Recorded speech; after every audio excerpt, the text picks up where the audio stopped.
पाठः सुभाषित है, सौहार्दम प्रकृतेः शोभा। प्रकृतेः शोभा, प्रकृति की शोभा क्या है? सौहार्द। सुहृद होता है अपना व्यक्ति, और सौहार्द मतलब अपनापन, अपनेपन का भाव जहां हो वो सौहार्द है। और सौहार्द क्या है? प्रकृति की शोभा है। अयम पाठः परस्परम स्नेह सौहार्द पूर्ण व्यवहार स्याद् इति बोधयति। यह पाठ आपस में स्नेह और सौहार्दपूर्ण व्यवहार हो ऐसा बताता है। संप्रति वयम पश्यामः, हम लोग अब देखते हैं कि समाजे जनाः आत्माभिमानिनः संजातः। समाज में लोग कैसे हो गए हैं? आत्माभिमानी हो गए हैं। सेल्फिश जिनको कहते हैं अंग्रेजी में, अपने ही घमंड में रहते हैं, दूसरे से कोई मतलब नहीं है। ते परस्परम तिरस्कुर्वन्ति, वे एक दूसरे का तिरस्कार करते हैं। स्वार्थ पूर्णे संलग्नाः, अपने स्वार्थ की पूर्ति में लगे हुए हैं, स्वार्थ कैसे भी पूरा हो। ते परेशान कल्याण विषये नैव किमपि चिंतयति, और वे लोग दूसरे के कल्याण के विषय में कुछ भी नहीं सोचते हैं। तेषां जीवनोद्देश्यम अधुना इदम संजातम, और ऐसे लोगों के जीवन का उद्देश्य अब ये हो गया है। क्या उद्देश्य हो गया है?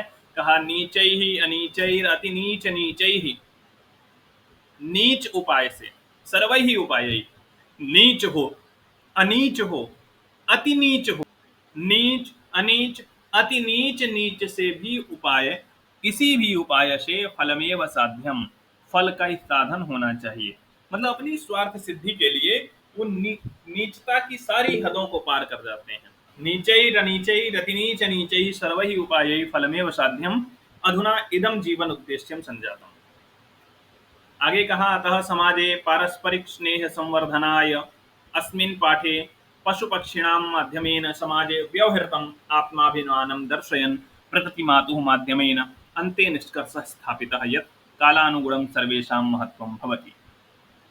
इसलिए समाज में पारस्परिक स्नेह बढ़ाने के लिए इस पाठ में पशु पक्षियों के माध्यम से समाज में व्यवहार किए जा रहे व्यवहृत आत्म अभिमान को दिखाते हुए प्रकृति माता के माध्यम से अंत में निष्कर्ष रखा गया है कि काल आने पर, कालानुगुणम, समय के अनुसार, सर्वेषां महत्वम भवति, सबका अपना अपना महत्व होता है। सर्वे अन्योन्याश्रिताः सन्ति, सभी अन्योन्याश्रित हैं। अन्योन्याश्रित मतलब परस्पर, एक दूसरे पर आश्रित हैं, एक दूसरे के बिना कार्य नहीं चल सकता है।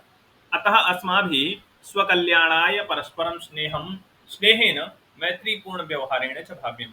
इसलिए हम लोगों को अपने कल्याण के लिए आपस में स्नेह से और मित्रतापूर्ण व्यवहार के साथ मित्रतापूर्ण व्यवहार के भाव से रहना चाहिए। हमें सबके साथ आपसी स्नेह और मैत्रीपूर्ण व्यवहार का प्रयोग करना चाहिए। सबसे हम वैसे ही व्यवहार करें, ये हमें संदेश यहां से मिलता है। अब पाठ पर आते हैं। तो देखिए, सबसे पहले दिया है वनस्य दृश्यम, वन का दृश्य है। समीपे एव एका नदी बहती, समीप में ही एक नदी बह रही है। कौन सी संधि होगी यहाँ? एव और एका में।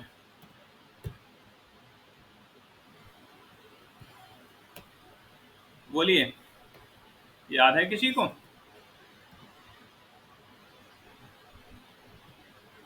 अरे अ के बाद ए आया तो वृद्धि संधि हुई, कक्षा 9 में पढ़ी थी। तो वनस्य दृश्यम समीपे एव एका नदी वहति, समीप में ही एक नदी बह रही है। एकः सिंह सुखेन विश्राम्यति, एक शेर सुख से विश्राम कर रहा है। तदैव एकः वानरः आगत्य, आकर के, तस्य पुच्छम धुनाति, उसकी पूंछ खींच देता है। एक शेर सुख से विश्राम कर रहा है, तभी एक बंदर, देख पा रहे होंगे चित्र में, आकर के तस्य पुच्छम धुनाति, उसकी पूंछ खींच देता है। बंदर वैसे ही चंचल होते हैं। अब इसमें क्या, क्रुद्धः सिंह तम प्रहर्तुम इच्छति, क्रोधित सिंह उस पर प्रहार करना चाहता है। भाई शेर को गुस्सा आ ही जाएगा कि एक तो नींद में खलल पड़ा, दूसरा बंदर की इतनी हिम्मत। क्रुद्धः सिंह, शेर क्रोधित हो गया और क्रोधित सिंह तम प्रहर्तुम इच्छति, उस पर प्रहार करना चाहता है। परम लेकिन वानरस्तु कूर्दित्वा वृक्षमारूढ़, लेकिन वानर तो कूद करके वृक्ष पर चढ़ गया। कूर्द धातु है, त्वा प्रत्यय लगा तो कूर्दित्वा। लेकिन बंदर क्या करता है, कूद करके वृक्ष पर चढ़ गया। शेर ने जैसे ही प्रहार करना चाहा, तदैव उसी समय अन्यस्मात् वृक्षात् अपरः वानरः सिंहस्य कर्णम आकृष्य पुनः वृक्षोपरि आरोहति। उसी समय दूसरे वृक्ष से दूसरा बानर सिंह के कान को खींचकर कर्णम आकृष्य, आ उपसर्ग है, कृष धातु है, कृष मतलब खींचना, तो सिंह कर्णम आकृष्य, कान को खींच करके पुनः वृक्षों पर आरोहति, फिर से वृक्ष के ऊपर चढ़ जाता है। भाई जब तक पूंछ जिसने खींची थी उसकी तरफ मुड़ करके क्रोध करता है, तब तक दूसरी तरफ से दूसरा बानर आकर के उसका कान खींच करके फिर से चढ़ जाता है। एवमेव इसी प्रकार से वानराः वारं वारं सिंहं तुदन्ति, बंदर बार बार शेर को परेशान कर रहे थे। तुद धातु होती है परेशान करने के लिए। वारं वारं सिंहं तुदन्ति, बार बार शेर को परेशान कर रहे थे। क्रुद्ध सिंह इतस्ततः धावति, क्रोधित सिंह इधर उधर दौड़ता है। गर्जति गरजता है, परम किमपि कर्तुम असमर्थ, लेकिन कुछ भी करने में असमर्थ, तिष्ठति असमर्थ होकर के बैठ जाता है। शेर इधर से उधर दौड़ता है, गरजता है, लेकिन कुछ भी करने में असमर्थ होकर के बैठ जाता है। भाई पेड़ पर चढ़ नहीं सकता है, करे क्या। वानराः हसन्ति, बंदर हंसते हैं। वृक्षोपरि च विविधाः पक्षिणः अपि सिंहस्य एतादृशीं दशां दृष्ट्वा हास्यमिश्रितं कलरवं कुर्वन्ति। वानर हंसते हैं और वृक्ष के ऊपर जो विविधा पक्षिणः बहुत सारे पक्षी हैं, वह भी विविधा पक्षिणः अपि अनेक प्रकार के पक्षी भी सिंहस्य एतादृशीं दशां दृष्ट्वा, शेर की ऐसी दशा को देख करके, हर्ष मिश्रितम हर्ष से मिला हुआ, खुशी से मिला हुआ, कलरवम कुर्वन्ति शोर करते हैं। देखिए शोर एक तो सामान्य रूप से होता है और एक हर्ष मिश्रित कलरव जहां खुशी की आवाजें होती हैं। जैसे आप लोग कक्षा में कभी कभी अध्यापक नहीं है तो आप शोर करते हैं, लेकिन जब कोई अचीवमेंट मिलता है तो शोर करते हैं, तालियां बजाते हैं, सीटी बजाते हैं, तो वो हर्ष मिश्रित कलरव हो गया। तो ये आपको वहां का दृश्य उपस्थापित किया, अभी तक एक भी संवाद नहीं था। अब संवाद शुरू होते हैं। निद्रा भंग दुखेन, सबसे बड़ा दुख, नींद भंग कर दी गई। तो निद्रा के भंग होने का जो दुख है, तो निद्रा भंग दुखेन, निद्रा भंग होने के दुख से वनराजः सन अपि, वनराज होते हुए भी, सन अपि मतलब होते हुए भी, तुच्छ जीव ही, जो तुच्छ जीव हैं, छोटे छोटे जीव हैं, आत्मनः अपनी एतादृश्या दुरवस्थया श्रान्तः सर्वजंतून् दृष्ट्वा पृच्छति। निद्रा भंग दुख के कारण वनराज होते हुए भी छोटे छोटे जीवों के द्वारा अपनी ऐसी दुरवस्था को देखकर, अपनी ऐसी दुरवस्था से थका हुआ, श्रान्तः मतलब थका हुआ, सर्व जंतून दृष्टवा सभी जंतुओं को देख करके पूछता है। भाई एक तो वन राजा है, तो यही उसके लिए सबसे बड़े दुख की बात है कि मैं वन राज हूं, जंगल का राजा हूं, उसके बाद छोटे छोटे जीव मुझे परेशान कर रहे हैं। ये तो दूसरा दुख है। पहला दुख तो है कि नींद टूट गई, इन बंदरों ने दुर्दशा कर दी है। अब वो सभी जंतुओं को देख करके पूछता है क्या, देखिए राजा है, थका हुआ है, थक गया है, दुखी हो गया है, सब कुछ ठीक है, लेकिन जो बल है आवाज में वो नहीं होना चाहिए। क्रोधेन गर्जन, क्रोध में गरजता हुआ, ये नहीं दयनीय भाव से बोला हो, क्रोध से गरजता हुआ। भो अहम वनराज, अरे मैं वनराज हूं, किम भयम न जायते, क्या डर नहीं लग रहा है। किमर्थम मामेवं तुदंती सर्वे मिलित्वा, क्यों मुझे ऐसे परेशान कर रहे हैं सब मिलकर। भो अहम वनराज किम भयम न जायते, किमर्थम मामेवं तुदंती सर्वे मिलित्वा, क्यों मुझे ऐसे सब परेशान कर रहे हैं मिलकर। क्या तुम लोगों को डर नहीं लग रहा है? एक वानरः, एक बंदर कहता है, यतः त्वं वनराजा भवितुं तु सर्वथा अयोग्यः। भाई पूछा ना कि क्यों सब मुझे परेशान कर रहे हैं, तो कहा यतः, क्योंकि तुम वनराज होने के लिए सर्वथा अयोग्य हो, वनराज होने के लायक ही नहीं हो। त्वं वनराजा भवितुम सर्वथा अयोग्य। राजा तो रक्षक भवति, राजा रक्षक होता है, परम भवान तो भक्षक, लेकिन आप तो भक्षक हैं। रक्षक वो होता है जो रक्षा करता है, और भक्षक वो होता है जो भक्षण करता है, खाता है। तुम वनराज होने के बिल्कुल अयोग्य हो, इसलिए हम सब परेशान कर रहे हैं, ऐसा भाव है। क्यों? क्योंकि राजा तो रक्षक होता है, लेकिन आप तो भक्षक हैं। अपिच, और तो और भक्षक है, रक्षक नहीं है, ये तो ठीक है।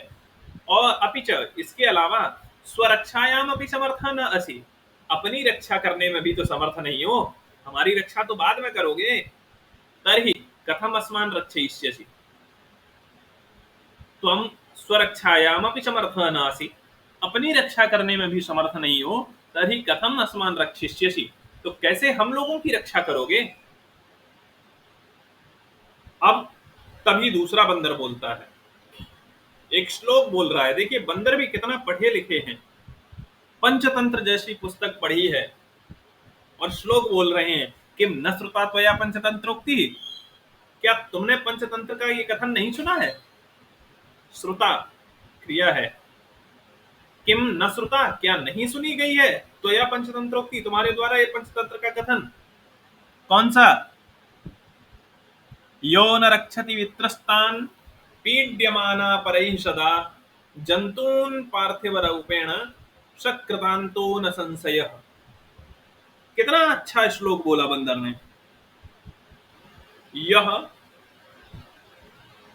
वित्रस्तान न रक्षति, वित्रस्त डरे हुए लोगों की, पीड़ित लोगों की,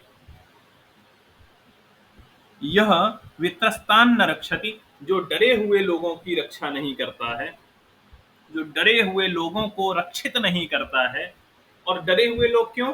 बोले सदा परई ही पीड्यमाना, हमेशा दूसरों के द्वारा सताए जाते हुए। यह परई ही, सदा परई ही पीड्यमाना वित्रस्तान न रक्षति, जो हमेशा दूसरों के द्वारा सताए जाते हुए पीड़ितों की, डरे हुए लोगों की रक्षा नहीं कर सकता। सह, सह मिला कहां है? ये लिखा है सह कृतांतो, वह कृतांत है। कृतांत यमराज का पर्यायवाची है। पहली वाली लाइन का अर्थ फिर से एक बार देखिए। कहा कि यह सदा परे ही पीड्यमाना, जो हमेशा दूसरों के द्वारा सताए जाते हुए वित्रस्तान न रक्षति, डरे हुए जंतुओं की रक्षा नहीं करता है। दूसरों के द्वारा सताए जाने पर डरे हुए जीवों की रक्षा नहीं करता है जो व्यक्ति, सह कृतांतो, वह निश्चित ही यमराज है, न संशय है, इसमें कोई संशय नहीं है। जो व्यक्ति दूसरों के द्वारा पीड़ित किए जाने पर, डराए जाने पर, सताए जाने पर वित्रस्तान, डरे हुए लोगों की न रक्षति, रक्षा नहीं करता है, सह कृतांतो, वह निश्चित ही यमराज है। निश्चित क्यों कह दिया? बोले संशय है न, यहाँ संशय नहीं है, वह यमराज है, इसमें कोई संशय नहीं है।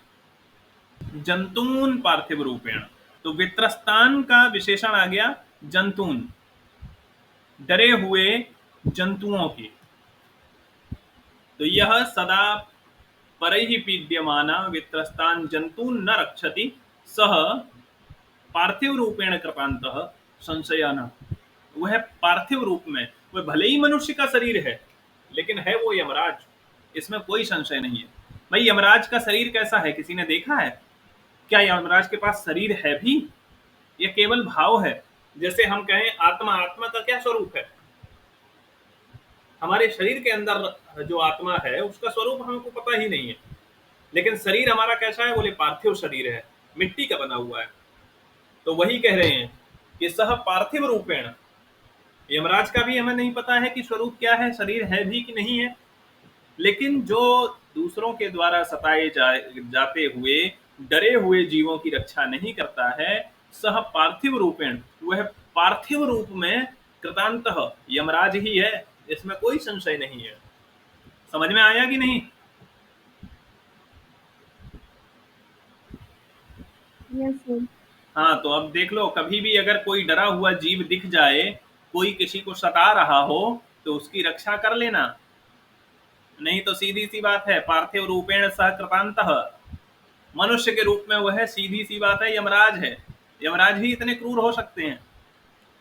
तो कौआ, अब देखिए, बंदर ये बात बोले तब तक कौआ कहता है आम सत्यम कथितम त्वया, बिल्कुल, त्वया सत्यम कथितम, तुमने सही कहा। अच्छा देखिए, क्या बात कर रहे थे बंदर, कि तुम वनराज होने के बिल्कुल अयोग्य हो। तुम राजा रक्षक होता है, लेकिन तुम तो भक्षक हो, और भक्षक हो तो हो, अपनी रक्षा नहीं कर सकते हो तो हमारी रक्षा कैसे करोगे? तो दूसरा बंदर ये श्लोक बोलता है। अब इतने में मौका लग गया कौए को। कौआ कह रहा है आम सत्यम कथितम त्वया, तुमने बिल्कुल ठीक कहा, वस्तुतः वनराज भवितुम तु अहमेव योग्यः, वास्तव में वनराज होने के योग्य तो केवल मैं हूं, वनराज होने के लायक तो केवल मैं हूं, मैं, मुझ में ही योग्यता है जंगल का राजा बनने की। अब जब ऐसी बात होती है ना, आप लोग भी कक्षा में जब कोई ऐसी करता है कि नहीं ऐसा काम तो मैं कर लूंगा, तो दूसरा उसकी टांग खींचने में लग जाता है, तब तक तीसरा उसका उपहास उड़ाता है या अपना फायदा ढूंढता है, तो फिर चौथा व्यक्ति फिर उसकी टांग खींचने में लग जाता है। तो यही होता है, तो वही चीज यहाँ है। एक ने कहा कि कौआ बोलता है कि वनराज होने के लायक तो मैं ही हूं, तब तक कोयल बोलती है हंसते हुए, उपहसन,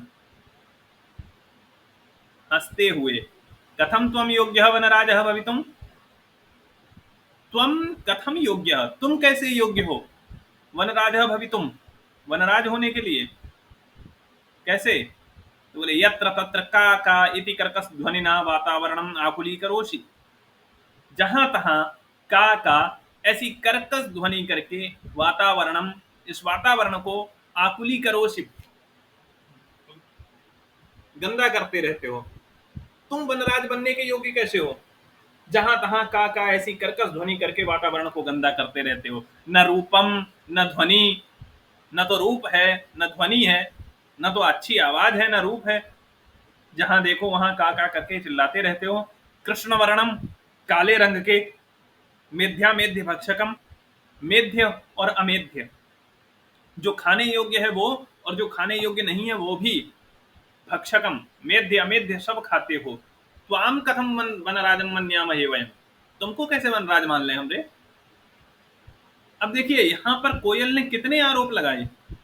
एक तो कह दिया कर्कश ध्वनि, आवाज अच्छी नहीं है, न रूपम, रूप नहीं है, ध्वनि, न ध्वनि, ध्वनि भी नहीं है, कृष्ण वर्ण, काले रंग के हो, मेध्या मेध्य भक्षकम, भक्ष्य अभक्ष्य सब खाने वाले हो। एक मिनट, काले रंग के, ये बात किसने कही? कौन बोल रहा है ये? कोयल। कोयल। और कोयल कौन से रंग की होती है? काली। काली होती है। तो कौवे को कैसे बोल रही है कि तुम काले रंग के हो? बस यही कौवे को पॉइंट मिल गया, और काका कहता है अरे अरे किम जलपसी, क्या बकवास कर रहे हो? यदि अहम कृष्ण वर्ण, अगर मैं काले रंग का हूं, तरही त्वम किम गौरांग, तो तुम कौन सी गौरी हो? अरे क्या बकवास कर रही हो? मैं काले रंग का हूं तो तुम कौन से गोरे अंग वाली हो? अपिच, और विस्मर्यते, भूल रही हो क्या कि मम सत्य प्रियता तो जनानाम कृते उदाहरण स्वरूपा, मेरी सत्य प्रियता तो लोगों के लिए उदाहरण है। क्या क्या उदाहरण है लोगों में? लोग कहते हैं अनृतम बदसी चेत का कह दशेत, झूठ बोले, क्या बोला जाता है? कौवा का। हाँ, अनृतम बदसी, अनृतम मतलब झूठ, और बदसी बोलो, चेत तो काकः दशेत, तो कौआ काटे। इति प्रकारेण, ऐसा। मेरी सत्य प्रियता लोगों के लिए उदाहरण है। लोग उदाहरण देते हैं कि अनृतम वदसि चेत काकः दशेत, झूठ बोले तो कौआ काटे। इति प्रकारेण, ऐसा। अस्माकं परिश्रमः, हमारा जो परिश्रम है, ऐक्यम च, और एकता, विश्व प्रथितम, विश्व प्रसिद्ध है। हमारा परिश्रम, हमारी एकता विश्व प्रसिद्ध है। अपि च, और भी, काकचेष्टः विद्यार्थी एवं आदर्श छात्र मन्यते, कौए के जैसा चेष्टा वाला विद्यार्थी ही आदर्श छात्र माना जाता है। तब फिर से कोयल कहती है, अलम अलम अतिविकथनेन, अरे बस करो बस करो, बहुत ज्यादा विस्तार मत दो इसको, बहुत लंबी मत फेंको। विकथनेन, विस्तार देना। किम विस्मर्यते, क्या भूल रहे हो कि काकः कृष्णः पिकः कृष्णः को भेदः पिककाकयोः, वसंत समये प्राप्ते काकः काकः पिकः पिकः। बोले काकः कृष्णः, कौआ काला है, पिकः कृष्णः, कोयल भी काली है, को भेदः पिककाकयोः, क्या भेद होता है कौए और कोयल में। भाई कौआ काला है, कोयल भी काली है, दोनों में भेद क्या होता है पता नहीं। लेकिन वसंत समय प्राप्ते, वसंत समय आने पर, काका काकः, कौआ कौआ होता है, और पिकः पिकः, कोयल कोयल होती है। वसंत समय आने पर असलियत खुल जाती है। ये लोग कहते हैं ऐसा, तो बहुत ज्यादा लंबी लंबी मत फेंको। तब कौआ कहता है, अरे परभृत, अरे परभृत, भृत मतलब जिस दूसरों के द्वारा भरण पोषण किया जाने वाला। अरे परभृत, अरे दूसरों पर पलने वाले, यदि अहम तव संततिम न पालयामी, अगर मैं तुम्हारी संतान को न पालूं, तभी कुत्र स्यूपिकः, तो कहां होंगी कोयलें। अरे दूसरों के पालन पोषण पर पलने वाले, दूसरों के सहारे पलने वाले, यदि मैं तुम्हारी संतान को न पालूं, तो कुत्र स्यूपिका, तो कहां होंगी कोयलें।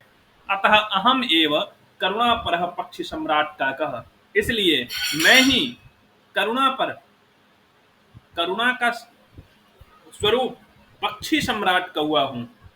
अपने आप को राजा घोषित कर दिया। अरे मैं ही हूं करुणा पर, करुणा स्वरूप पक्षी सम्राट कौआ। क्या आगे बात बढ़ी है।